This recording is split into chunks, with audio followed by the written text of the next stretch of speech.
Hello, I'm Ken Kerner, also known as the Sea Squirrel. And today we're going to talk a little bit about dive physiology. I want to thank you all for being here today.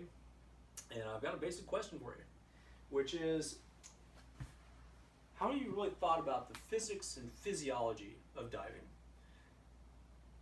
What is it that people have to think about before they do something so crazy as jumping into the water with a tank and regulator strapped onto their back? Today we're going to explore some of the concepts of the history of diving when people first started entering the water. We're going to talk about some of the physics that we have to think about when we're actually contemplating what it means to be in the water. We're going to think about the physiology, which is how the physics of what we're doing impacts on our body from a physiologic standpoint. And I really want to emphasize as we go through this discussion that while we talk about this, before you can actually become a truly trained diver, you do need to go through a training course. I don't have anything to disclose today. I'm not endorsing any products or anything like that.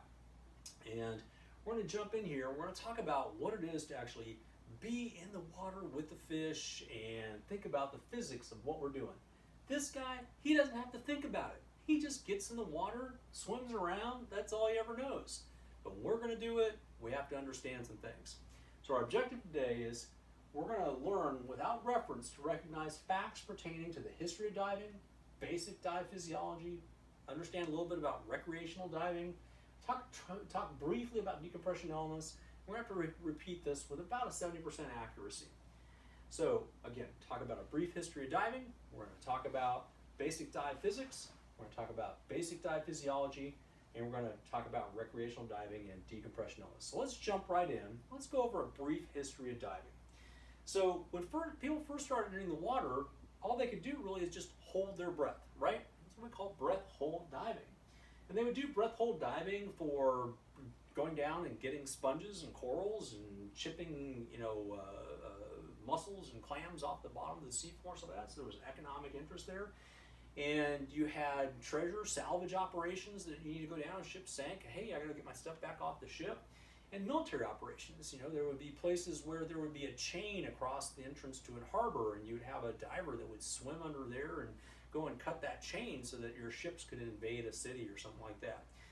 And the people who could hold their breath and swim and handle all this stuff, their compensation was pretty much tied to how long they could hold their breath. What was the limits of their own physiology as they exposed themselves to the work that they were doing. And I have a question for you, and I want you to think about this as we go forward.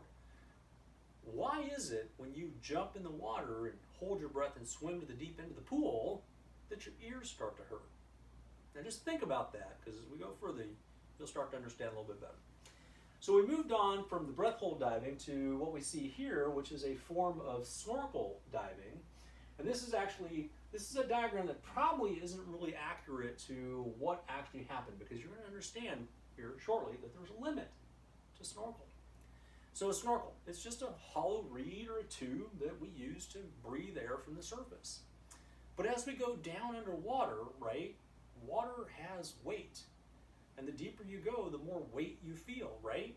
So that's kind of why your ears hurt when you go down to the deep end of the pool, is because the weight of that water pushing on your tympanic membrane in your ear is not offset by the pressure pushing back of the air inside your ear. And so you're actually feeling the weight of that water in your tympanic membrane. That causes pain, right? But that same pressure water actually will constrict your chest, right? So as you go deep, you get a physical limitation on how much air you can displace just by taking a breath underwater. And the limit of being able to expand your chest underwater, especially you have to be in good physical shape, is about 3 feet. That's about as far down as you can go and still breathe from the snorkel and still be able to breathe and have normal gas exchange. So people said, well, if that's the limit to the depth and I want to go deeper than that, what else can we do? Well, they came up with this thing called the diving bell, right? So they're using surface supplied air and they're going down into with a diving bell. And it's called a diving bell because it's shaped like a bell, right? And it's lowered down from the surface, and you have a diver that's going to sit inside it. And the early ones didn't have any replenishment of air, but then they came up with this idea where they bring another fresh barrel of air in, and they would literally empty the air out inside the diving bell, kind of a crazy thing. But the divers started to notice that when they went down in the bell, that the air changed in quality the longer they were there. So there's a story, I think Aristotle wrote, about Alexander the Great descending down a diving bell during the siege of Tyre in 332 BC. So that's one of our first references of somebody actually using a diving bell. Whether or not Alexander the Great actually did that, we don't know for certain. But then we started to develop other things. We had a pump that could actually pump air to a diver underwater. And so modern Navy dive salvage operations actually started using what we call hard hat diving. And you would have this big brass metal helmet with hoses connected to it that went back to the surface, and you had a suit that you were wearing, and they would have a tender, and they would lower you down the water, and you would tug on a rope, and you would give a signal, and so like that. And so I actually have in my collection of things an old training video, I think it dates back to about 1944, that actually shows the concept of blowing up underwater. So this is surface applied air. By an oversupply of air through the air control valve, or by the loss of weights, as well as shoes or belt, or by a broken jockstrap. If the diver is lucky, he will float on top of the water until hauled in by his tenders, and if blown from sufficient depth, will be let off with only an attack of the bends. If he is unlucky, his dress will burst, and, dragged down by its weight, he will be subjected to a squeeze and possible drowning.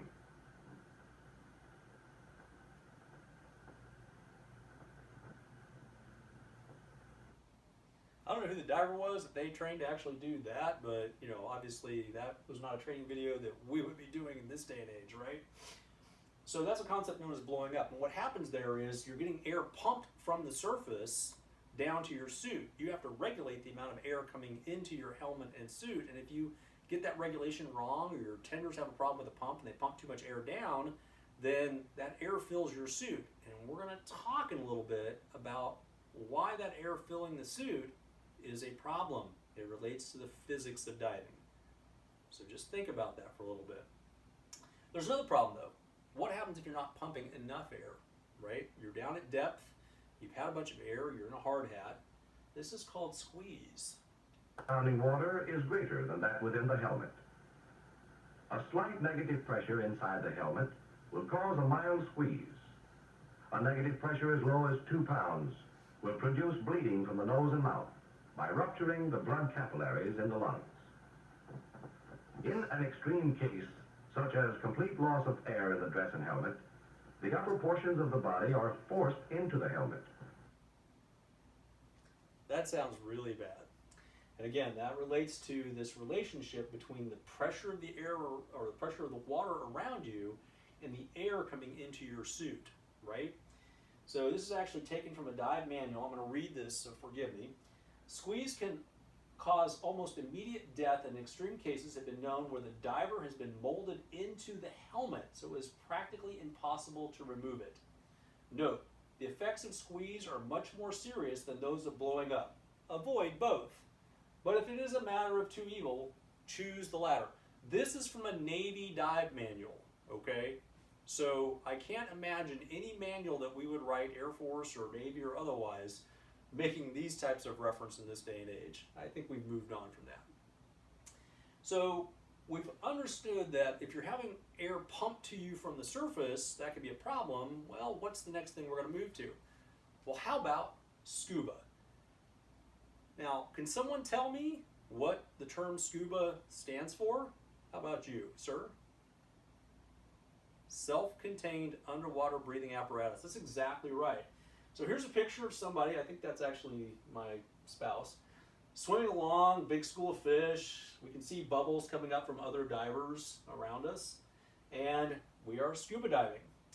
So now we've gone from hold your breath to breathe through a snorkel to be in a diving bell to have an air pump to us to now we can actually have our own equipment and just swim through the water, right? So let's start talking about some of the physics of diving now that we're untethered and we can do our own thing. We really need to understand some of the basic dive physics. So we're going to talk a little bit about air at sea level, right? So as we talk about air at sea level, what two main molecules make up air at sea level? Oxygen and nitrogen. That's exactly right. Oxygen and nitrogen. So, we're going to talk about water physics. We're going to talk a little bit about pressure at depth. We're going to talk about buoyancy. Why do things float? Okay? So let's get into this, and we're going to start moving on, and we're going to talk about buoyancy. Why do things float? So we've always kind of known you throw something in water, it floats, right? Sometimes you throw somebody in the water, they float, they don't float, right? That sort of thing. But Archimedes was actually the guy who first really described the idea of why things float. And he actually went into a whole series of experiments to examine this, why things float. Around 250 BC is when he first kind of described this stuff, right? And he did a lot of other things too, and but the Archimedes principle about why things float is the thing we're going to focus on now. So I have a nice little cartoon here. We're going to examine why things float. So here's my cartoon, and I've got my boat, and it's sitting in water, right? And as we're sitting in water, you can see the boat actually displaces a certain amount of water underneath. So your boat actually sits in the water, displaces a certain amount of water. If you take the amount of water that your boat displaces, right, if you can just measure that volume of water, set it off to the side, put it on a scale, and weigh it, the weight of that water is actually the amount of force that is pushing back up on the boat to keep it above the surface. So the displacement of water is what actually allows the boat to float. If what you're trying to displace weighs more than the amount of water that's pushing back up, that's being displaced, it won't float. If it's exactly equal, it's called neutral buoyancy. So this is a concept known as volume and weight of displaced water that allows things to float. And so I have this little experiment that I like to show, which is I have my little boat right here. Okay, this is my little aluminum foil boat. And bear with me for a second while I get my tank of water up here. So here's my little tank of water, right? So my aluminum foil boat will actually float in my tank of water. Please float, okay? So there's my aluminum foil boat floating around in my tank of water. Hopefully you can appreciate that. It's displacing an amount of water that allows it to actually float. But what happens if I take this out, and I crush it down, and I make it really small? It's the same weight. It hasn't changed in weight, right? But I put it back in the water, and it barely floats. Barely floats at all, right? And if I let it sit there long enough, it'll actually absorb enough water that it's going to sink, okay? So it barely floats. So most of it's below the surface now. And that has to do with how much water it's displacing as it relates to the pressure of the water pushing back up on it. So let's look at this a little more carefully here with this slide. We talk about the difference between negative buoyancy, positive buoyancy, and neutral buoyancy. So let me put this back down out of our way. So negative buoyancy. Negative buoyancy means that the weight of the object, regardless of the volume of the object, the weight of the object does not displace enough water for it to actually be buoyant. It will sink, right? Positive buoyancy means that the weight of the object relative to the volume of water displaced creates a buoyant force, and it's going to stay on the surface. And if you can achieve a perfect balance between the amount of volume of water you're displacing and the weight of that water you're displacing and the buoyant force, then you're going to achieve neutral buoyancy. And this is where that concept of the volume of water displacing as it relates to buoyancy becomes really important when we get into understanding how to be a good diver, where the experts kind of arrive at how to be a good diver. But I want to introduce this concept of buoyancy so you understand that things float for a reason, and it has actually to do with the physics of the water you're in. If you have water with high density, a lot of sodium, salt water, right, that water actually has a tendency to make things more buoyant, right? So it's really easy to float in the Great Salt Lake. In fresh water, not as easy to float. So you may have something that floats in the Great Salt Lake, it's not going to float in a freshwater stream. So we've talked about that. We've talked about the physics of how things work in terms of the weight of air. Air has oxygen and nitrogen in it. We talked about the physics of buoyancy. We talked about the fact that water has weight, right? Now, as we start to think about that, we're going to start really thinking about physiology, how that all plays out on us as we're going to get in the water, right? So we're going to touch on the concepts of pressure and depth. We're going to talk on the concepts of volume and depth. We're going to talk about descent physiology, what happens as you're going down into the water. We're going to talk about ascent physiology, what happens as you come back to the surface. And then we're going to actually touch on the most important aspect of all of this, which has to do with what we call decompression, right? Which is, as you're coming back to the surface, what's happening inside your body as you're coming back to the surface with decompression. So let's get into my little cartoon here, and let's look at what happens when you're at 0 feet of water. We call that 1 atmosphere. Now it's 1 atmosphere because at sea level, right, at sea level, you have all the air on the surface of the planet weighing down on top of us, right? Now air is compressible, right? Any gas can be compressed. Fluids cannot be compressed. Water cannot be compressed. So you have the weight of the air pushing down onto the surface of the water. So we're at 1 atmosphere just right off the bat being on the surface. And let's say we've got our typical balloon. This is the classic example we have for all this. My balloon actually, you may not be able to appreciate it, it's actually filled with little air molecules, and I can tell you there's an exact number of air molecules in there. And this balloon, it measures 1 volume, whether it's 1 gallon, 1 liter, whatever, we don't care, right? It's 1 volume. Now let's take that balloon and we're going to actually go down to 33 feet of seawater, which now makes us at 2 atmospheres, right? It could also be 10 meters of water. That's another way to think about that. What happens to my balloon? Well, my balloon has now decreased. It's 1/2 the size. So that the biggest change in the size of that balloon is from the surface to this 33 feet, right? And that's going to become important a little bit later. So my balloon is now half the size. There's the same number of air molecules in there, but they're now pushed closer together. And those air molecules actually have a tendency to want to push back away from each other. They don't want to be close together. So they're actually creating an outward force that helps it to maintain a pressure inside the balloon. And I'm not going to start talking about all the different laws of physics. You want the advanced laws of physics to take the next level course. So if we go a little bit deeper, let's go down to 66 feet. We're now at 3 atmospheres. So we have the weight of the air on the surface of the planet pushing down on top of the water. And then you have the first layer of the water, if you will, okay? These 33 feet, that water is pushing down on top of that water. So now we have 3 atmospheres of pressure. What happens to our balloon? It is now 1/3 the size that it was on the surface. We have the exact same number of molecules, but they're now really pushed tightly together inside that balloon, right? And so the pressure inside that balloon has gone way up because those molecules, again, want to push back out. And if we go all the way down to 99 feet, or 4 atmospheres of pressure, that balloon is now 1/4 the size that it was on the surface. So we've gone from this big a balloon to a little bit smaller, now we're 1/4 the size, and it's the exact same amount of air in the balloon.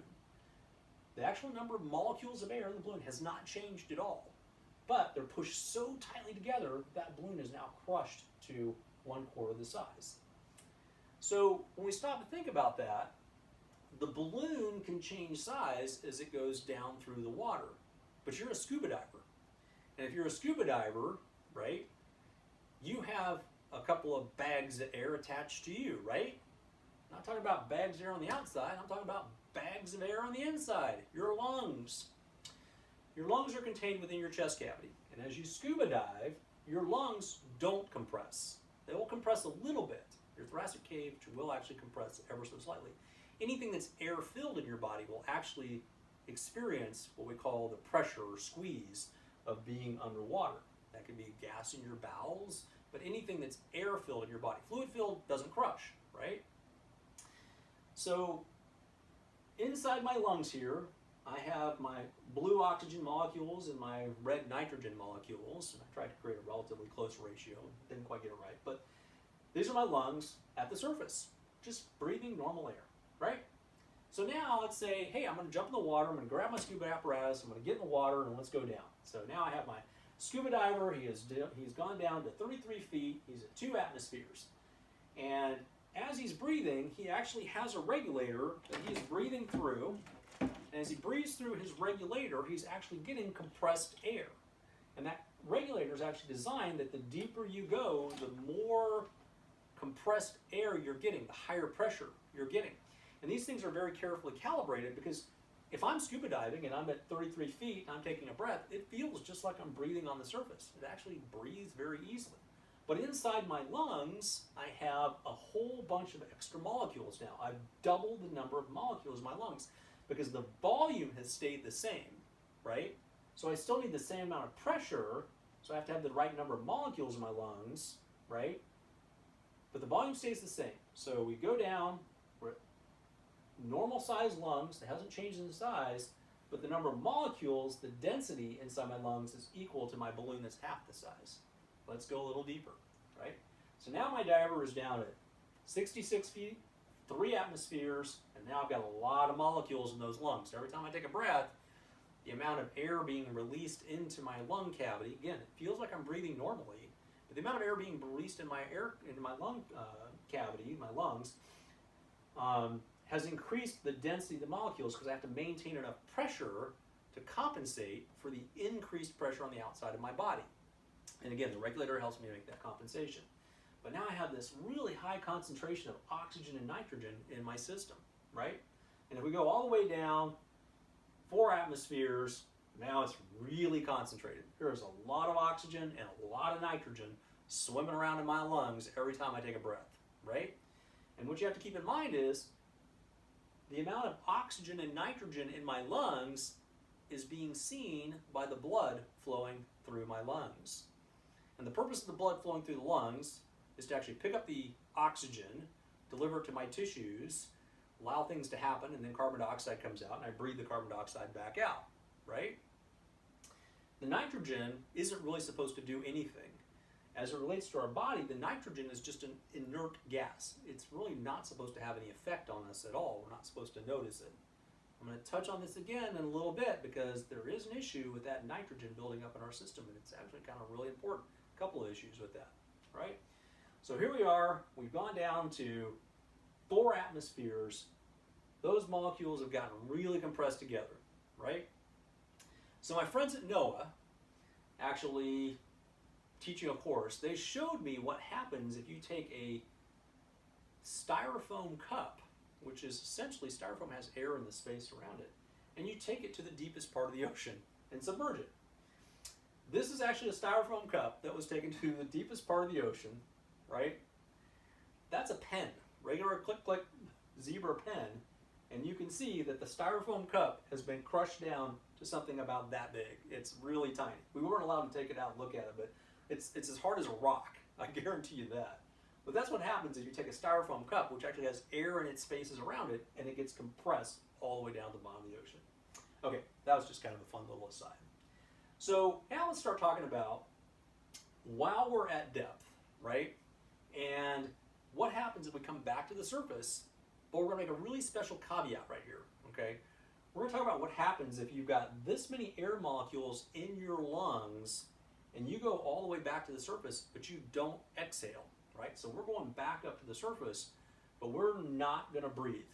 We come down to 99 feet of seawater, 4 atmospheres, take a full lung full of breath, and then we're not going to breathe all the way back to the surface.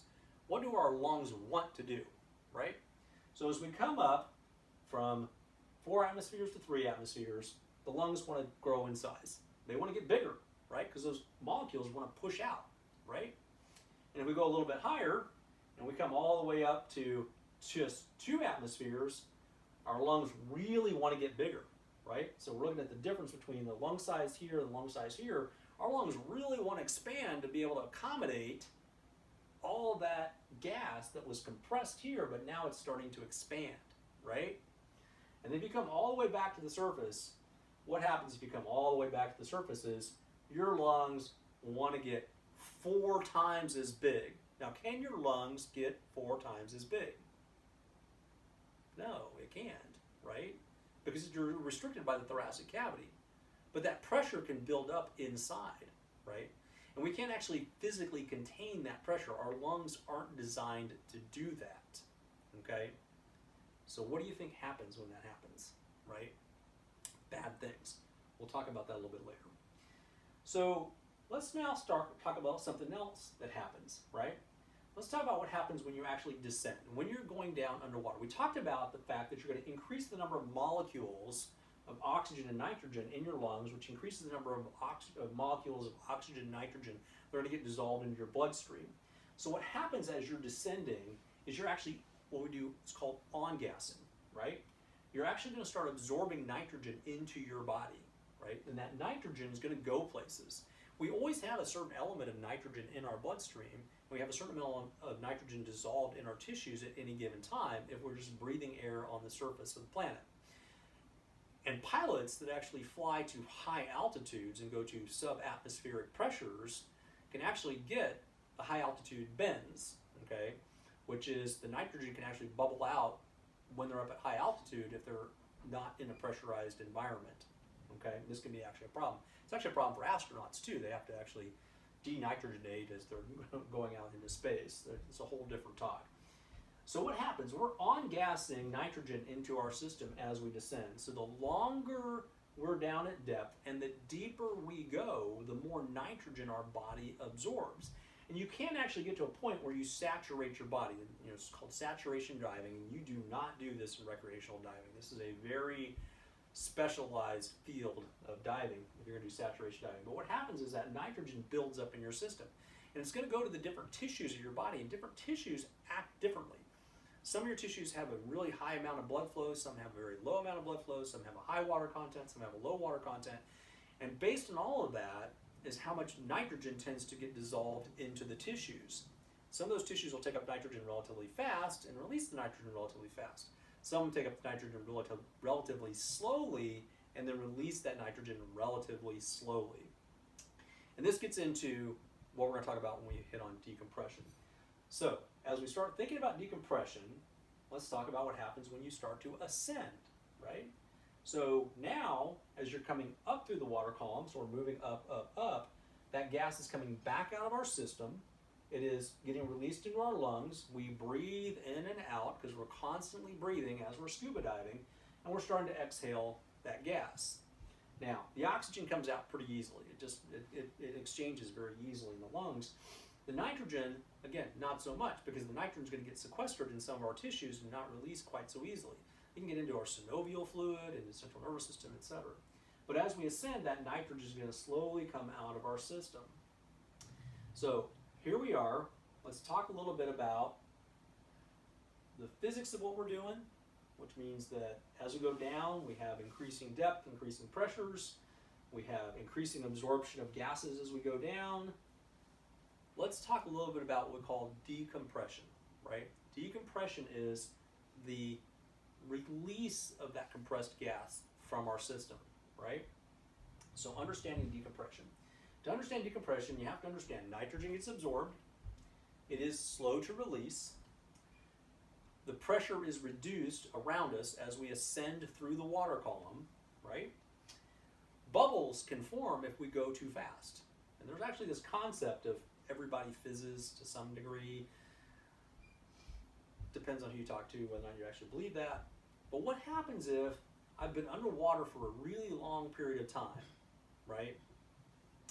And I've absorbed a lot of nitrogen, right? Can you think of another example where you might have a gas dissolved in a liquid that wants to come out quickly, right?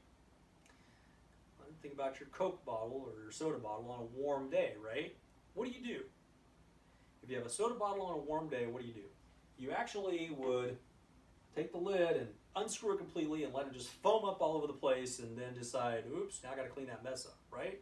No, you do that once in your life, maybe twice, and then you realize, oh wait, if that soda bottle is all shaken up and I want to be really careful about opening it, you gradually release the lid and then put it back on again and let a little gas out. You gradually release the lid, a little bit of gas out. Gradually release the lid, a little bit of gas out. And you slowly release that gas so the bubbles come out at a very controlled rate. Now, if you're a scuba diver and you've been underwater for a very long period of time, and you say, hey, I'm just going to come back to the surface, I'll breathe so my lungs don't explode, but I just come back to the surface anyway, and you don't have a controlled ascent that allows for the off-gassing, you're going to rapidly decompress. And this is what happens. you're going to have bubbles form all over the place, right? And this is actually bad. If you have all these bubbles forming all over the place, you can actually get very sick. And again, when we talk about decompression illness, we'll kind of touch on that a little bit more. But that's the reason why you want to have a controlled descent, and we do a safety stop as you're coming back up. So we've talked about the physics, we've talked about the physiology, we've talked about understanding what happens with on-gassing and off-gassing as you're going down through the water column, coming up through the water column. We talked about some of the changes in atmospheric pressure as you're doing all this. Let's move into recreational diving. What happens when we actually decide, hey, we're going to jump in the water? So when we start talking about recreational diving, we're going to talk about the equipment. And I'm going to go over the equipment here in a second, right?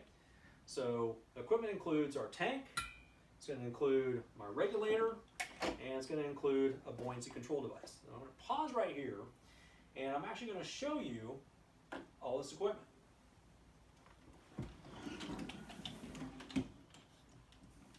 So, my tank, turn the valve on, let the compressed air come into the system here. I've got my regulator here. I've got my ability to actually breathe through my second stage. I've got a gauge over here, and the gauges actually allow me to see how much compressed air is in my tank. I've got a depth gauge as well, because what have we talked about, right? Pressure and depth. So as a scuba diver, I really want to understand what my depth is and how much pressure I've got left in my tank as I decide I'm going to be breathing underwater. I want to make sure I don't run out of this at depth. That would be bad, right? So each time I breathe, that needle moves a little bit, right? The faster I breathe, the faster the needle moves. The more I work underwater, the more my body demands oxygen, which means the faster I breathe, which means the faster the needle moves. So we actually want to be very relaxed divers. So that's my pressure gauge and depth gauge. So we have to monitor that really closely while we're scuba diving. So we talked about one of the other things with physics, right? One of the other things with physics, we talked about what makes us buoyant, right? So as we talk about what makes us buoyant, we talked about how we displace water, right? So before I jump in the water, I have all this equipment on. Now, all this equipment, along with my neoprene wetsuit, actually makes me positively buoyant, okay? So I actually have to put on a weight belt with lead weights to make sure that when I get in the water and I want to create the right conditions to go underwater, I can actually sink. But when I first jump off the boat, I actually inflate this BC with a whole bunch of air, right? So my BC gets inflated, right?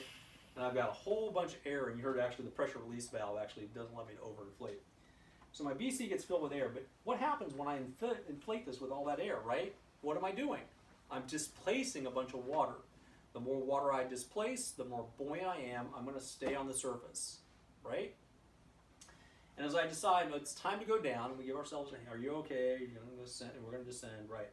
Then I take my little power inflator and I push on the top of it and start letting air out. Now, if I want to descend, I actually release all the air. But I'm trying to come up with I'm going to go this slowly because I want to explain something here as I go down, right? So as I release that air, as we descend down through the water column, this is my balloon, right? This is a balloon that's attached to me. So as I go from surface to 33 feet to 66 feet to 99 feet, 1, 2, 3 atmospheres, what happens to this balloon that's around me as I go down? That's right, it gets decompressed, or gets compressed, right? And as that balloon gets compressed, it's not displacing as much water. And because it's not displacing as much water, I become less buoyant. I'm going to sink faster.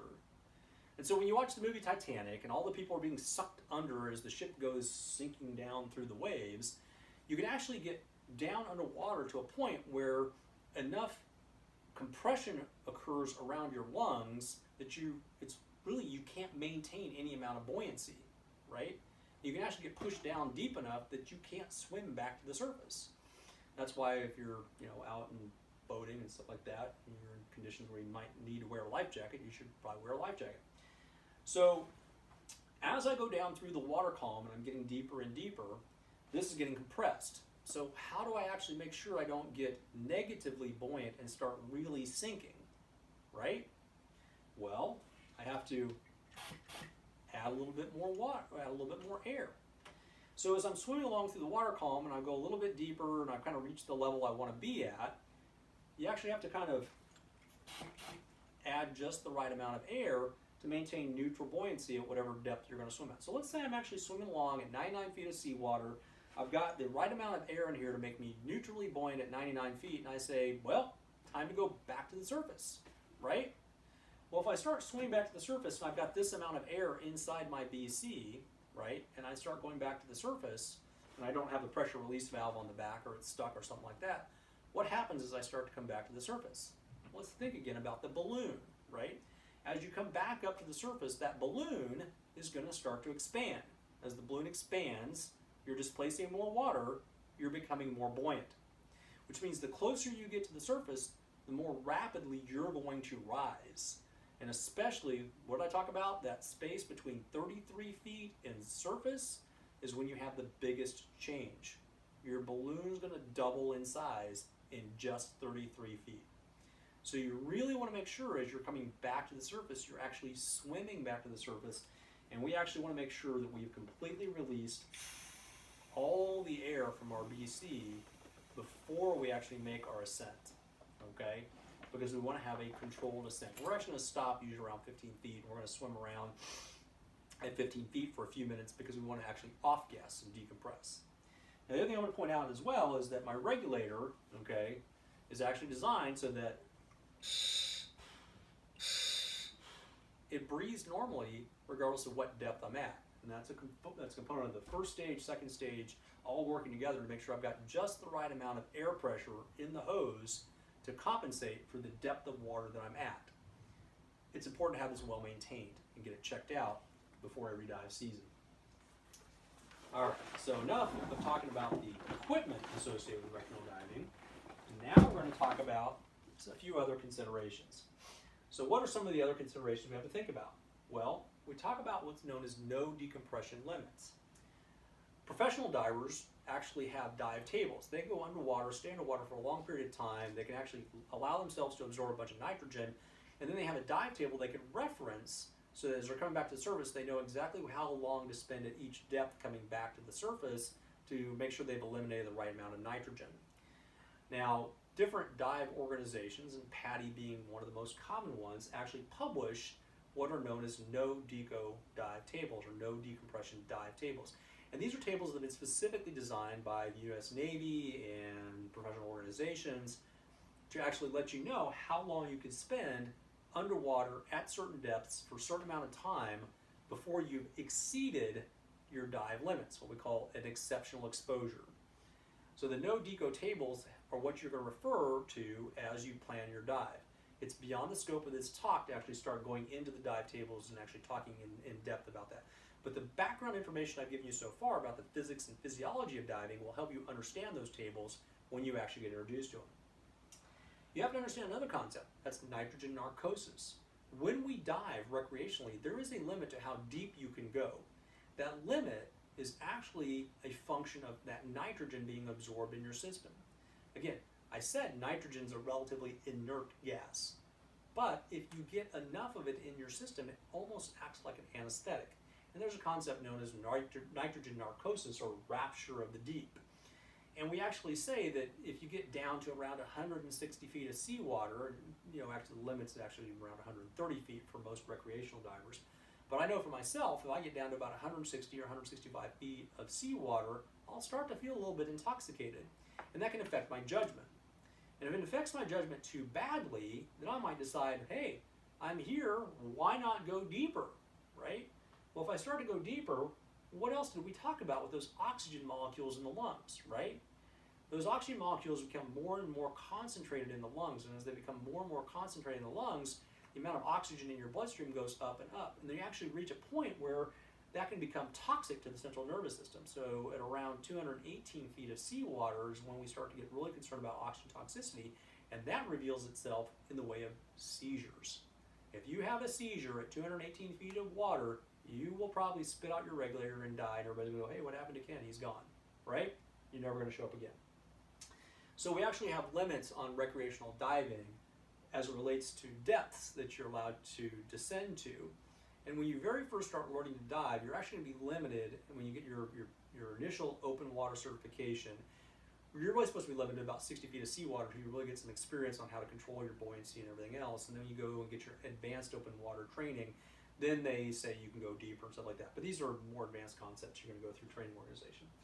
So we've talked a little bit about what happens when you are increasing your depth and you reach a higher oxygen concentration, you get higher nitrogen levels, and you want to just be mindful of the fact as you're doing this that as you're going back and forth in the water column, these things change.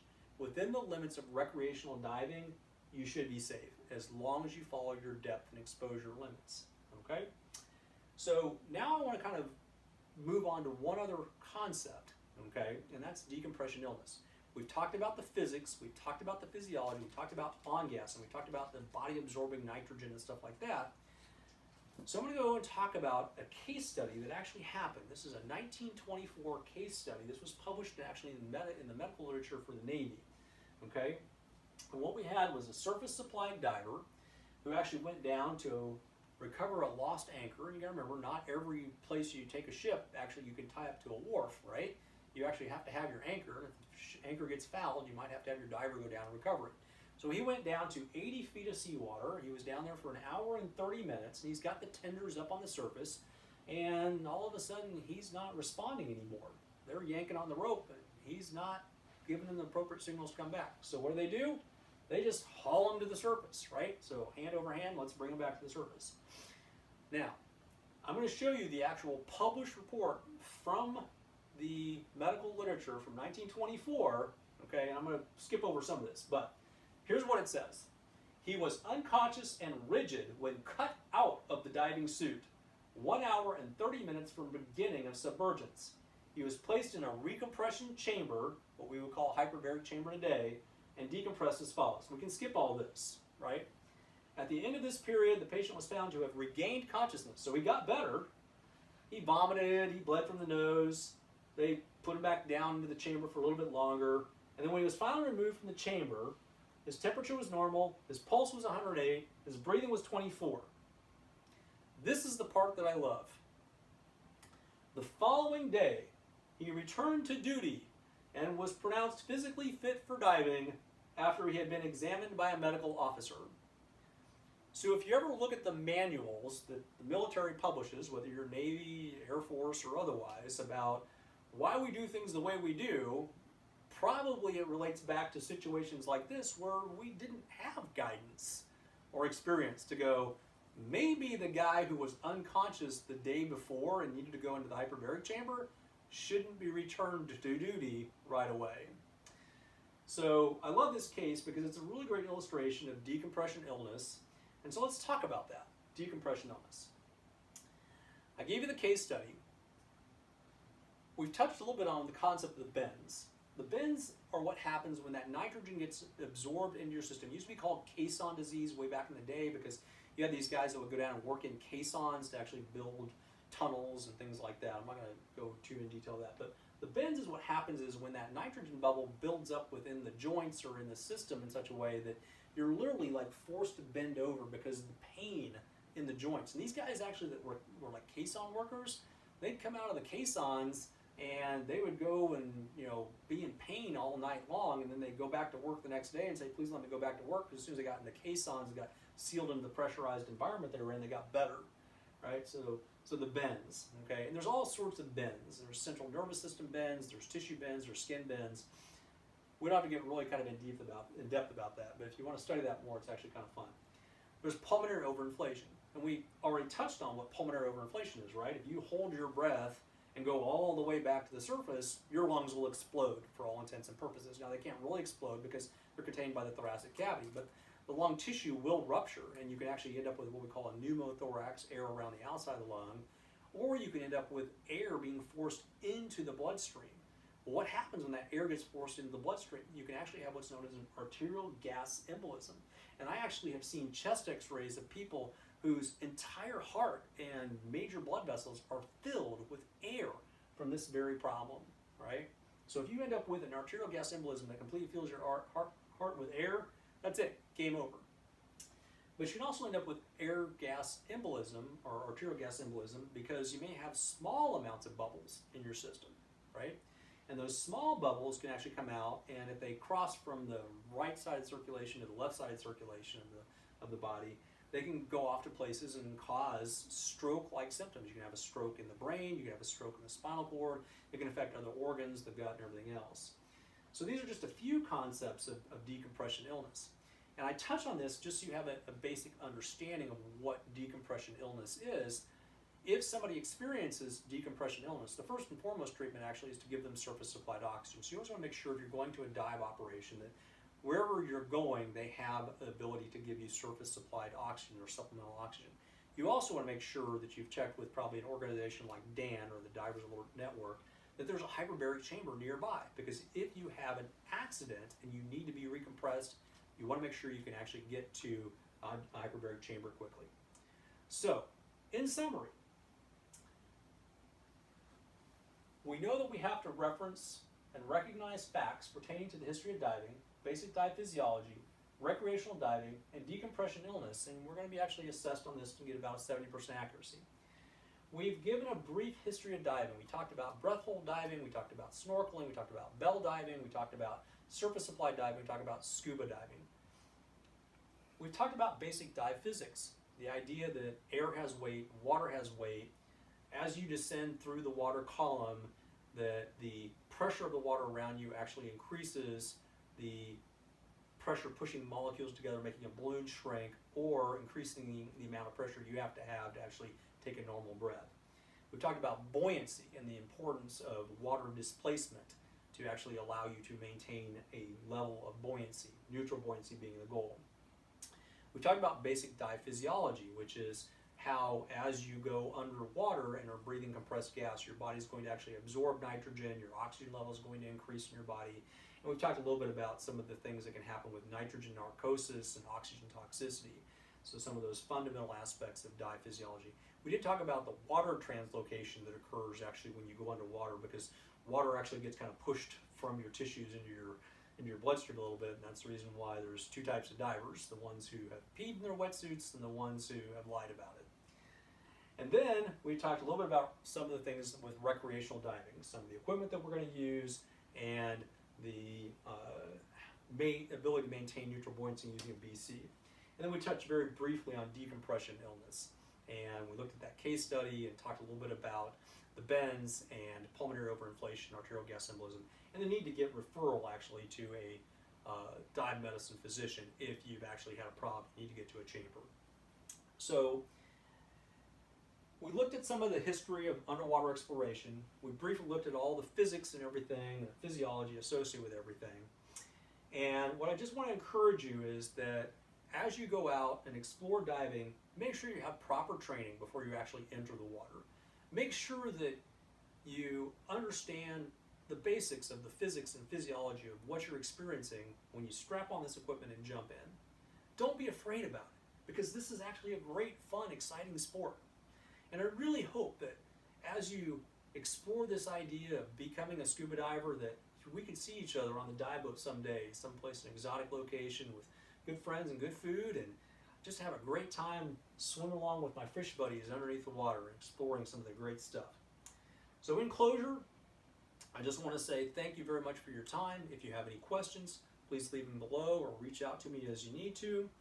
I want you to get the experience you need to be a safe diver, and remember, do not enter the water if you don't have the proper training. Again, thank you very much for your time, and I hope to see you under the waves.